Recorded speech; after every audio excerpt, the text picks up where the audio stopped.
So guys, আজকে হাঁটতে হাঁটতে চলে গেলাম, আর আজকে একটা বিশেষ দিন। দেখো কত সুন্দর আবহাওয়া।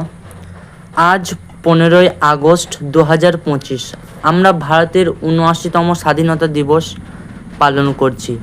আজকের এই দিনটি শুধু একটি উৎসব নয়, এটি আমাদের গৌরবময় ইতিহাস, ত্যাগ ও স্বপ্নের প্রতীক। 1947 সালে 15ই আগস্ট ভারত ব্রিটিশ শাসন থেকে মুক্ত হয়ে স্বাধীনতা লাভ করে। তাই এই দিনটি প্রতিটি ভারতীয়র জন্য অত্যন্ত সম্মান ও গর্বের দিন। স্বাধীনতা একটি শব্দ নয়, এটি অধিকার, দায়িত্ব এবং কৃতজ্ঞতার অনুভূতি।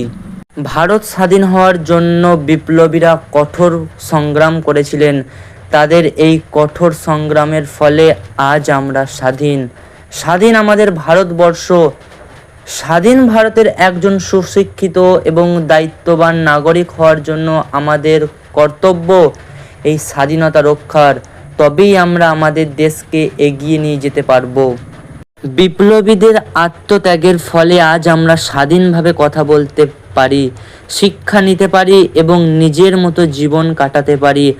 আজকের দিনে আমাদের দায়িত্ব দেশকে ভালোবাসা, সৎ পরিশ্রমী হওয়া এবং দেশের উন্নয়নের জন্য কাজ করা। আর আমরা স্বাধীনতাকে রক্ষা করব। আমাদের ভারতকে একটি শক্তিশালী, সমৃদ্ধ এবং সুখ জাতি হিসাবে গড়ে তুলতে হবে।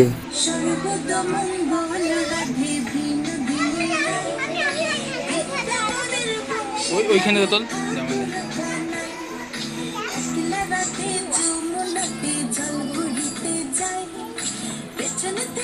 কৃষ্ণ তখন আরে আরে চাই, জল ভর রাধে ও গোয়ালের ঝি, কালো শহর পূর্ণ করো রাধে বিনোদী, কালো মানিক হাত পেতেছে আর এই অনুষ্ঠানে সব মুহূর্তগুলো আমাদের গ্রামেই অনুষ্ঠিত হয়েছিল। আর দেখো সব শেষে বাচ্চাগুলোকে মিষ্টি দিয়েছে, আর আমাদেরকেও দেখো দিয়েছে।